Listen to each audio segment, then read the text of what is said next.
Hello everyone. Next important topic వచ్చేసి మనకి land revenue system in British India. Very very important topic అనమాట. So video ఏమైనా లెంతీగా అనిపిస్తే కొంచెం ఫాస్ట్ ఫార్వర్డ్ చేసుకొని చూడండి, బట్ కంటెంట్ మాత్రం చాలా హెల్ప్ఫుల్గా ఉంటుంది. ఏంటంటే which is important for exam అనేది దాన్ని చెక్ చేసుకొని మరీ చెప్తున్నాను అనమాట. సో ప్లీజ్ ఫాస్ట్ ఫార్వర్డ్ పెట్టుకొని చూడడానికి ట్రై చేయండి. సో ఇవే కాకుండా మీకు ఏమైనా డౌట్స్ ఉన్నా కూడా కామెంట్ సెక్షన్లో తెలిపితే దాని గురించి ఎక్స్ప్లెయిన్ చేయడానికి ట్రై చేస్తాను అనమాట. So next coming to the topic. ఇక్కడ మెయిన్గా ఏంటంటే ఎగ్జామ్కి ఏదైతే ఇంపార్టెంటో ఆ కంటెంట్ని మాత్రమే, అంటే దానికి సంబంధించిన ఇంపార్టెంట్ పాయింట్స్ కూడా అండర్లైన్ చేస్తూ ఎక్స్ప్లెయిన్ చేయడం అనేది జరిగిందనమాట. So like and subscribe please. Okay, so next coming to the topic. So మెయిన్గా మనము ఈ ల్యాండ్ రెవెన్యూ సిస్టంలో చూసుకుంటే మనకి 3 సిస్టమ్స్ వీ కెన్ ఫైండ్ అనమాట. సో దాంట్లో వచ్చేసి first one zamindari system, second one ryotwari system, third one Mahalwari system. So coming to each and every system in detail. So first coming to the zamindari system, it was introduced in the year of 1793 by Cornwallis, the British official Cornwallis and John Shore. కూడా పేరు ఇక్కడ రాయలేదు, అది చూసుకోండి. Cornwallis and John Shore. Okay, so ఈ యొక్క జమీందారీ system కింద మనకేంటంటే కన్సిడర్ చేసుకుంటే ఆల్మోస్ట్ మనకేంటంటే 19 టోటల్ ఏరియాలో 19% ఆఫ్ ఏరియా అండర్ కల్టివేషన్. అంటే 19% ఆఫ్ ద ఏరియా ఏదైతే ఉందో ఆ area based on zamindari system మీద ల్యాండ్ రెవెన్యూ కలెక్ట్ చేస్తూ ఉండేవాళ్ళనమాట.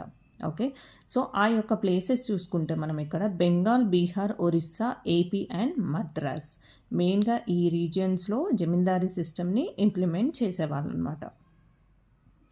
సో జమీందారీ సిస్టమ్ అంటే ఏంటి?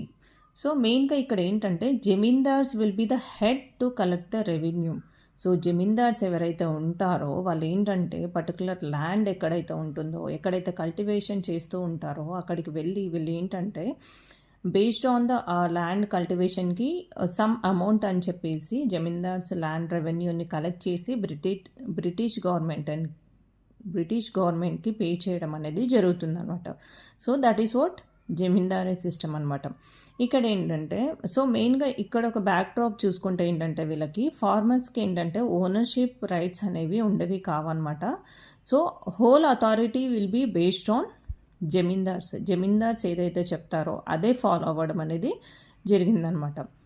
అయితే యాక్చువల్గా సరే మరి ఓకే, జమీందార్ సిస్టమ్ అంతా బాగానే ఉంది. సో వాళ్ళ యొక్క ల్యాండ్ రెవెన్యూ కలెక్షన్ ఏదైతే ఉందో సో అది చూసుకుంటే ఏంటంటే ఇక్కడ వీళ్ళు 10/11 part to be paid to the British government and 1/11 part of the revenue to the జమీందార్.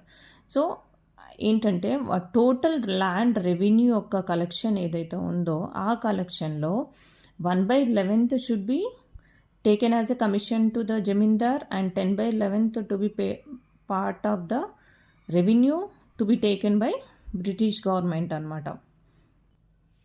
ఇక్కడ ఇది 1/11, 10/11 అనే పోర్షన్ ఏదైతే ఉందో అది గుర్తుపెట్టుకోవడానికి ట్రై చేయండి, ఎందుకంటే ఎగ్జామ్లో మనము కన్ఫ్యూజ్ అయ్యే ఛాన్సెస్ ఉంటాయన్నమాట.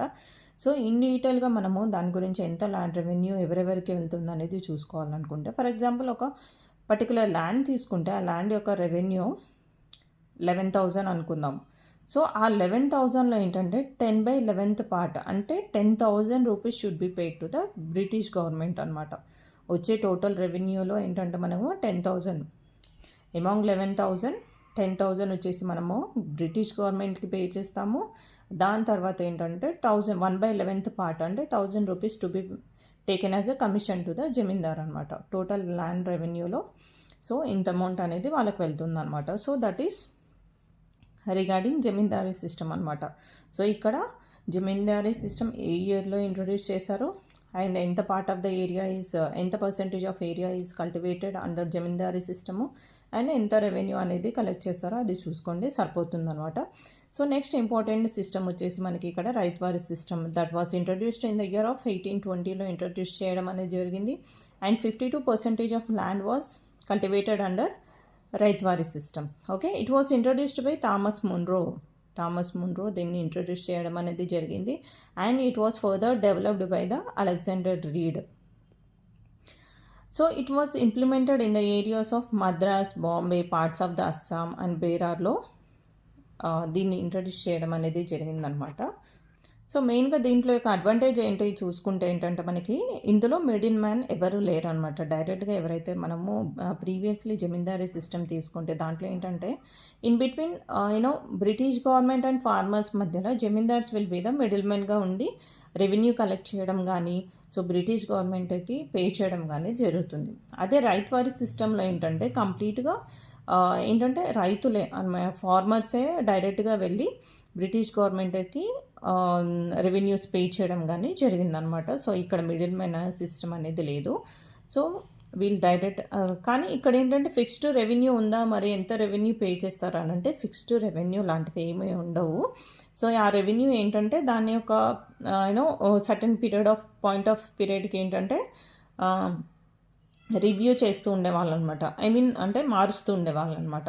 సో బేసిక్గా ఏంటంటే జమీందారీ సిస్టమ్ కానీ రైతువారీ సిస్టమ్ కానీ చూసుకుంటే ఏంటంటే మనకి ఇక్కడ జమీందారీ సిస్టంలో ఏంటంటే ఒకవేళ వీళ్ళు ల్యాండ్ రెవెన్యూ పే చేయకపోయినా ఫార్మర్ అనేది వాళ్ళ ల్యాండ్ని కోల్పోవడం అనేది జరుగుతుంది అనమాట.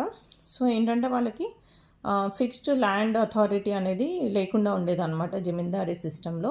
ఇక్కడ కూడా రైతువారీ సిస్టంలో ఏంటంటే క్రాప్ ఫెయిల్యూర్ టైంలో కూడా వాళ్ళకి ఏంటంటే హెవీ ట్యాక్సెస్ పే చేయమని చెప్పడం అనేది జరుగుతుందన్నమాట. So this is regarding ryotwari system.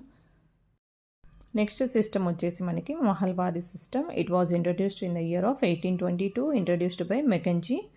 Okay, so under this system 29% of land is cultivated. So 29% land అనేది కల్టివేషన్లో ఉండేదన్నమాట under this Mahalwari system.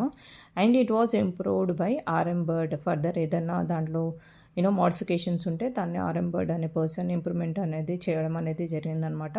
So ఎక్కడెక్కడ ప్లేసెస్లో ఇది ఇంప్లిమెంట్ చేయడం అనేది జరిగిందంటే north western provinces of Punjab, parts of central ఇండియాలో మహల్వారీ సిస్టమ్ అనేది ఫాలో అవ్వడం అనేది జరిగింది. So land belong to the entire village community. So బేసిక్గా ఏంటంటే జమీందార్ సిస్టంలో జమీందార్ వాళ్ళు వచ్చేది రెవెన్యూ కలెక్ట్ చేసేదాన్ని అదే paid to the British government. అదే రైతువారీ సిస్టంలో డైరెక్ట్గా ఫార్మర్స్ వెళ్ళి వాళ్ళ యొక్క ట్యాక్సెస్ కానీ రెవెన్యూ కానీ బ్రిటిష్ గవర్నమెంట్కి పే చేయడం అనేది జరిగిందనమాట. అదే మహల్వారీ సిస్టంలో చూసుకుంటే ఏంటంటే ఇక్కడ ఒక విలేజ్ హెడ్ మ్యాన్ అనమాట for the entire village community. For example విలేజ్లో ఒక కమ్యూనిటీని తీసుకుంటే ఒక విలేజ్ హెడ్ మ్యాన్ అనేది ఉండేవాళ్ళనమాట.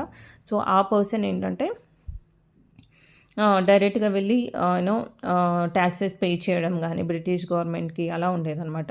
సో ఇక్కడ ఏంటంటే ఒక పర్సన్ రెస్పాన్సిబుల్ కాకుండా రెవెన్యూకి ఆ కమ్యూనిటీలో ఉన్న పీపుల్ ఎవరైతే ఫార్మర్స్ ఉన్నారో వాళ్ళందరూ టుగెదర్గా రెవెన్యూ పే చేయడం అనేది జరిగిందనమాట విలేజ్ హెడ్ మ్యాన్కి. సో దాని ద్వారా విలేజ్ హెడ్ మ్యాన్ ఎవరైతే ఉన్నారో వాళ్ళు బ్రిటిష్ గవర్నమెంట్కి పే చేయడం అనేది జరుగుతుందన్నమాట. So this is regarding Mahalwari system. If you like the video, please like and subscribe. Thank you.